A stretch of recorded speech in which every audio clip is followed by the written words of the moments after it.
இயேசு கிறிஸ்து நாமத்தில் வாழ்த்துக்கள். லூக்கா 6ஆம் அதிகாரம் 45வது வசனம்.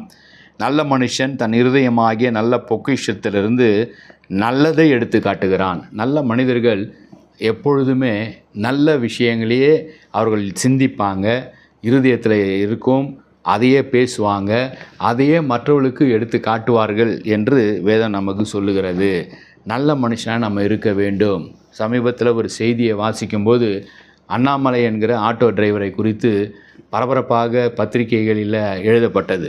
ஏன் அவரை பற்றி, அந்த இளைஞனை பற்றி எழுதியிருக்கிறாங்க என்றால், சாதாரண ஆட்டோ ஓட்டுகிறவர் ஒரு ஐடி கம்பெனியில் அவருக்கு ஒரு சவாரி கிடைக்கிறது. அந்த சவாரியை கொண்டு போய், அந்த பயணியை கொண்டு போய் ஐடி அந்த பெரிய நிறுவனத்தில் இறக்குகிறார். இறக்கும் பொழுது ஆட்டோக்கள் உள்ளே வரக்கூடாது என்று சொல்லி அவரை திருப்பி அவமானப்படுத்தி செக்யூரிட்டி அனுப்புகிறார். ஆட்டோலாம் உள்ளே வரக்கூடாது, இங்கேயே நில்லு, கேட்டுக்குள்ளே வருவதற்கு ஆட்டோக்களுக்கு அனுமதி இல்லை என்று சொல்லி அவரை திருப்பி அனுப்பும் பொழுது அந்த அவமானத்தை அவரால் தாங்க முடியல.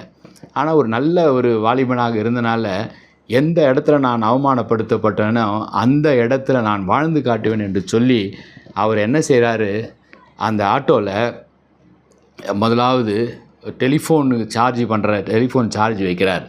அந்த ஆட்டோவில் பேமெண்ட்டுக்கு பேடிஎம், கூகுள் பேயில் பண்ணுற அதை வைக்கிறார். அந்த ஆட்டோவில் வர்ற பயணிகள் வைஃபை பயன்படுத்தலாம், இன்டர்நெட் பயன்படுத்தலாம் என்று இன்டர்நெட் கனெக்ஷனு அந்த ஆட்டோவில் இருக்கும்.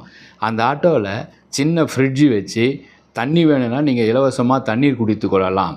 அந்த ஆட்டோவில் என்னென்ன வசதிகள் செய்ய முடியுமோ, படிப்பதற்கு நியூஸ் பேப்பர்கள், படிப்பதற்கு பத்திரிகைகள் எல்லாவற்றையும் பண்ணி, அந்த ஆட்டோவை போல் ஒரு விமான பயணம் நீங்கள் போனால் என்னென்ன வசதிகள் இருக்குமோ அத்தனை வசதிகளும் ஒரு ஆட்டோவில் சென்னையில் இன்றைக்கு இருக்கிறது என்கிற அந்த செய்தி நாடு முழுவதுக்கும் போகிறது.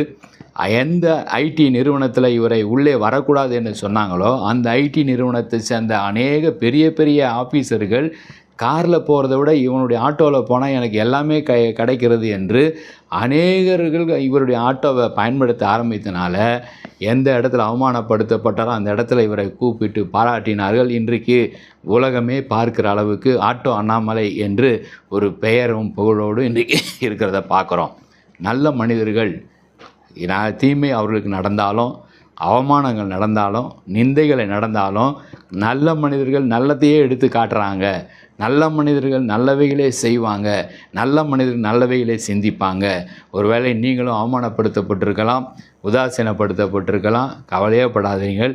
எந்த இடத்துல நீங்கள் அவமானப்படுத்தீங்களோ அந்த இடத்துல தலை நிமிர செய்ய நம் தேவனால் முடியும். எந்த இடத்துல எந்த ஆட்டோ உள்ளே வரக்கூடாதுன்னு சொன்னாங்களோ அந்த இடத்துல அந்த ஆட்டோவையும் ஆட்டோ டிரைவரையும் கூப்பிட்டு இன்றைக்கு கனப்படுத்தினாங்க, இன்றைக்கி பரிசுகள் கொடுத்தாங்க. இப்படி ஒரு வசதியுள்ள ஆட்டோ இந்த பட்டணத்தில் இல்லை என்று சொன்னாங்க என்று சொல்லி பாராட்டுகளை இன்றைக்கும் சொல்லி கொண்டிருக்கிறாங்களே, அதை போலவே கர்த்தர் உங்களையும் உயர்த்துவார், ஆஸ்வதிப்பார். ஜெபிப்போம். அன்பின் பிதாவே, நல்ல மனுஷன் தான் இருதயத்தில் உள்ள நல்ல பொக்கிஷத்தை எடுத்து இந்த உலகத்துக்கு தருகிறது போல ஒவ்வொரு நாளும் எங்கள் இருதயத்திலிருந்து நல்ல நல்ல பொக்கிஷங்களை நாங்கள் மற்றவர்களுக்கு தருவதற்கு எங்களை தகுதிப்படுத்துங்க, எங்களை உயர்த்துங்க.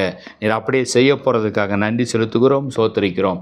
இயேசு நல்ல பிதாவே. ஆமேன். God bless you.